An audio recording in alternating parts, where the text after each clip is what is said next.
Hello friends, ಎಲ್ಲರಿಗೂ ನಮಸ್ಕಾರ. ಏನಪ್ಪ ಇಡ್ಲಿ ತೋರಿಸ್ತಾ ಇದ್ದೀನಿ ಅಂತ ಅನ್ಕೊಂತಾ ಇದ್ದೀರಾ? ಎಸ್, ನಾವು ಮನೆಯಲ್ಲಿ ಇಡ್ಲಿ ಮಾಡುವಾಗ 1, 2, 3 ಮಿಕ್ಕತ್ತಲ್ವಾ, ಅದನ್ನೇ ನಾವು ಒಂದು ಸಿಂಪಲ್ ರೆಸಿಪಿ, ಟೇಸ್ಟಿ ರೆಸಿಪಿ ಮಾಡೋಣ ಬನ್ನಿ. ಇಡ್ಲಿ ಫುಲ್ಲು ಈ ರೀತಿ ಪುಡಿ ಪುಡಿ ಮಾಡ್ಕೋಬೇಕು. ಈಗ ರೆಸಿಪಿ ಏನು ಮಾಡೋಣ ನೋಡೋಣ ಬನ್ನಿ.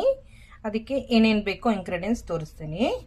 ಇಡ್ಲಿ ಪೌಡರ್, ಚಿಕ್ಕ ಚಿಕ್ಕ ಆನಿಯನ್, ನಾಟಿ ಈರುಳ್ಳಿ, ಮೆಣಸಿನ್ಕಾಯಿ, ಕರಿಬೇವು, ಗೋಡಂಬಿ ಆಪ್ಷನಲ್, ಜೀರಿಗೆ ಮತ್ತು ಸಾಸಿವೆ, ಒಗ್ಗರಣೆಗೆ ತುಪ್ಪ. ಬನ್ನಿ ಮಾಡುವ. ಸ್ಟವ್ ಅಂಟಿಸ್ಕೊಂಡು ಒಂದು ಬಾಣಲಿ ಇಟ್ಕೊಂಡು ತುಪ್ಪ ಒಗ್ಗರಣೆಗೆ ಹಾಕೊಳ್ಳೋಣ. ತುಪ್ಪ ಬಿಸಿ ಆಗಿದೆ. ಈಗ ಸಾಸಿವೆ ಮತ್ತು ಜೀರಿಗೆನೆ ಸೇರ್ಸೋಣ. ಸಾಸಿವೆ ಆಯಿತು ಚಿಟಪಟ. ಈಗ ನಾವು ಮೆಣಸಿನ್ಕಾಯಿ ಹಾಕೊಳ್ಳೋಣ. ಕರಿಬೇವು, ಗೋಡಂಬಿ ಲೈಟಾಗಿ ಫ್ರೈ ಮಾಡ್ಕೋಬೇಕು. ಗೋಡಂಬಿ ಫ್ರೈ ಆಗಿದೆ. ಈಗ ಚಿಕ್ಕ ಚಿಕ್ಕ ನಾಟಿ ಈರುಳ್ಳಿ ಹಾಕ್ಕೊಡೋಣ. ಎಲ್ಲ ಚೆನ್ನಾಗಿ ಫ್ರೈ ಮಾಡ್ಕೋಬೇಕು. ಫ್ರೈ ಆಗಿದೆ. ಇವಾಗ ನಾವು ಇಡ್ಲಿ ಪುಡಿನೇ ಹಾಕ್ಕೊಂಡೋಣ.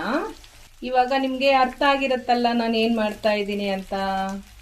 ಎಸ್, ಇಡ್ಲಿ ಉಪ್ಪಿಟ್ಟು ಮಾಡ್ತಾ ಇದ್ದೀನಿ.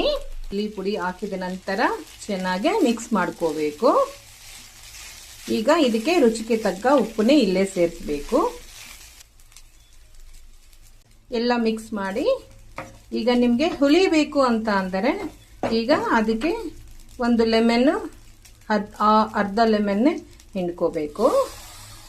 ಹಾಗೆ ಮಿಕ್ಸ್ ಮಾಡಿದ್ರೆ ಇಡ್ಲಿ ಉಪ್ಪಿಟ್ಟು ರೆಡಿ ಆಯಿತು. ಒಮ್ಮೆ ನಾನು ಟೇಸ್ಟ್ ನೋಡಿ ಹೇಳ್ತೀನಿ.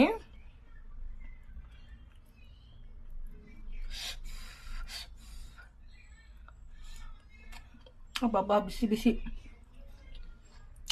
ವಾವ್, ತುಂಬ ಅದ್ಭುತವಾಗಿದೆ, ತುಂಬ ಚೆನ್ನಾಗಿದೆ ಫ್ರೆಂಡ್ಸ್. ನೀವು ಒಮ್ಮೆ ಮನೆಯಲ್ಲಿ ಇಡ್ಲಿ ಮಿಕ್ಕಿದ್ರೆ ಒಮ್ಮೆ ಈ ರೀತಿ ಉಪ್ಪಿಟ್ಟು ಮಾಡಿ, ತುಂಬ ಚೆನ್ನಾಗಿರುತ್ತೆ. Thank you, bye.